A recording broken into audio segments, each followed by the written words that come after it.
SDPIയുടെ പിന്തുണ UDF കൊടുത്തിരിക്കുകയാണ്. തിരുവനന്തപുരത്തെ സ്ഥാനാർത്ഥിയും UDF-ഉം SDPI പിന്തുണ ഞങ്ങൾ സ്വീകരിക്കുന്നു, അല്ലെങ്കിൽ ഞങ്ങൾക്ക് SDPIയുടെ പിന്തുണ ആവശ്യമില്ല എന്ന നിലപാട് വ്യക്തമാക്കണം. ഇസ്രായേൽ യുദ്ധത്തിന്റെയൊക്കെ പശ്ചാത്തലത്തിൽ ന്യൂനപക്ഷ സമൂഹത്തിൽപ്പെട്ട പല വിഭാഗങ്ങളും ആശങ്കയോടെ ജീവിക്കുന്ന ഘട്ടത്തിൽ UDF സ്ഥാനാർത്ഥി നയം വ്യക്തമാക്കണമെന്നാണ് BJP പറയാനുള്ളത്. ഞാൻ പറഞ്ഞല്ലോ, അദ്ദേഹത്തോട് ചോദിക്കുക.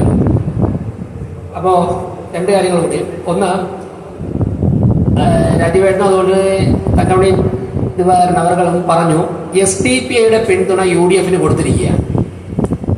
ശ്രീ MM ഹസനെ കോൺഗ്രസിന്റെ KPC പ്രസിഡന്റ് ചുമതല കൊടുത്തു എന്നാണ് വാർത്തകളിൽ നിന്ന് മനസ്സിലാക്കുന്നത്. അപ്പോൾ തിരുവനന്തപുരത്തെ സ്ഥാനാർത്ഥി ഉൾപ്പെടെ SDPIയുടെ പിന്തുണ സ്വീകരിക്കുന്നുണ്ടോ ഇല്ലയോ അത് വ്യക്തമാക്കണം.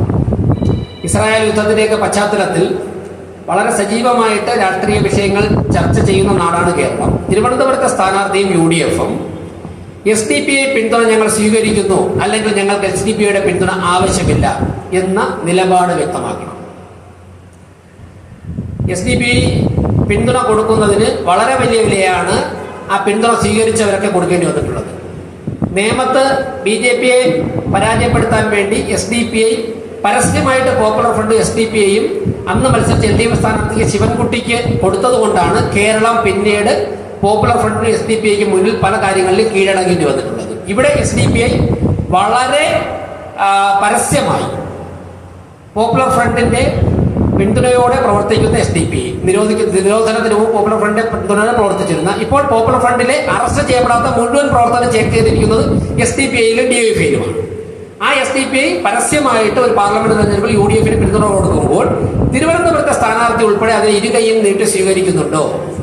ഇസ്രായേൽ യുദ്ധത്തിന്റെയൊക്കെ പശ്ചാത്തലത്തിൽ ന്യൂനപക്ഷ സമൂഹത്തിൽപ്പെട്ട പല വിഭാഗങ്ങളും ആശങ്കയോടെ ജീവിക്കുന്ന ഘട്ടത്തിൽ UDF സ്ഥാനാർത്ഥി നയം വ്യക്തമാക്കണമെന്നാണ് BJP പറയാനുള്ളത്.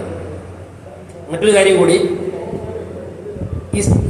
സ്മാർട്ട് സിറ്റി ശ്രീ രാജീവ് ചന്ദ്രശേഖരൻ പരാമർശിച്ചു. 2015 1000 കോടി രൂപ കേന്ദ്ര സർക്കാർ സ്മാർട്ട് സിറ്റി പദ്ധതി ഉൾപ്പെടുത്തി തിരുവനന്തപുരത്തിന് കൊടുത്തത്. മറ്റുള്ള നഗരങ്ങളൊക്കെ തന്നെ സമയബന്ധിതമായ പദ്ധതി പൂർത്തിയാക്കി അടുത്ത പദ്ധതിയിലേക്കും കടന്നപ്പോൾ 8-9 വർഷം പൂർത്തിയാക്കുമ്പോൾ തിരുവനന്തപുരം നഗരസഭ അതിൽ മുടങ്ങുകയാണ്. ശ്രീ രാജീവ് ചന്ദ്രശേഖർ തിരുവനന്തപുരത്ത് വന്ന ആദ്യ ദിവസങ്ങളിൽ തന്നെ തിരുവനന്തപുരത്തെ ജനങ്ങൾ ഈ റോഡ് മുഴുവനും ജനങ്ങളെ ബന്ദിയാക്കിക്കൊണ്ടുള്ള ഈ സ്മാർട്ട് സിറ്റി പണി അത് വേഗത്തിലാക്കണമെന്ന് അദ്ദേഹത്തെ ബന്ധപ്പെട്ടിരുന്നു. അദ്ദേഹം അന്ന് തന്നെ ഉദ്യോഗസ്ഥന്മാരുമായിട്ടൊക്കെ സംസാരിച്ചിരുന്നു. അപ്പോൾ മാർച്ച് 31 കൊണ്ട് എല്ലാം പരിഹരിക്കുമെന്നാണ് അവർ പറഞ്ഞിരുന്നത്. മാർച്ച് 31 കഴിയുമ്പോഴും തിരുവനന്തപുരത്ത് ഏറെക്കുറെ എല്ലാ റോഡുകളും അടച്ചിട്ടിരിക്കുകയാണ്, കുഴിച്ചിട്ടിരിക്കുകയാണ്. മാസങ്ങൾ എടുത്താലും അത് കഴിയുകയില്ല. അതുകൊണ്ട് മാർച്ച് 31 വരെ അദ്ദേഹം ആ വിഷയത്തിൽ ഉദ്യോഗസ്ഥന്മാരുമായിട്ട് ബന്ധപ്പെട്ട് കാത്തിരുന്നു. അത് തീരാത്ത പശ്ചാത്തലത്തിൽ ഇപ്പോൾ അദ്ദേഹം തിരുവനന്തപുരം കോർപ്പറേഷനിലെ കൗൺസിലർമാരോടൊപ്പം റോഡ് ബ്ലോക്ക് ചെയ്തിട്ടിരിക്കുന്ന പ്രദേശങ്ങൾ സന്ദർശിക്കുകയാണ്.